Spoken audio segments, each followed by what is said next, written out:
This overnight breakfast casserole uses hash browns from the freezer section instead of bread.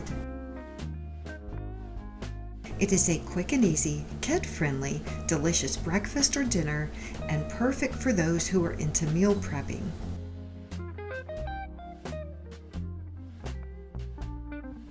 Spray a 13 by 9 inch baking pan with baking spray or olive oil. For a half recipe, use a 9 by 9 or 8 by 8 inch baking pan. Crack your eggs into a mixing bowl and whisk them as if you're scrambling eggs. Add the milk, salt, and pepper. If you're adding a salty meat, start with 1.5 teaspoons salt and taste and adjust as you go.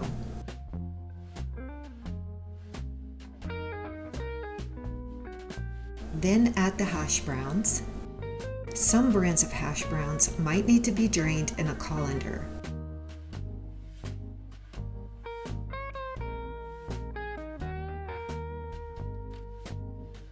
Add the cheese.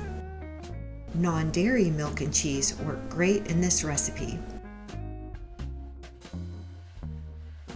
And then fold in your meat or baby spinach if you're adding that. Taste and adjust the salt.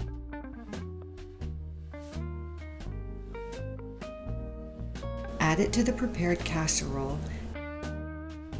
Cover and refrigerate overnight, or bake it right away. If you refrigerate it overnight, your baking time will be longer, more like an hour and 10 minutes. Allow it to sit 5 minutes before serving. I hope you enjoy this easy, make-ahead meal, perfect for feeding a crowd or a holiday brunch. See my breakfast playlist for other great gluten-free breakfast options, and don't forget to subscribe to receive a new recipe each week.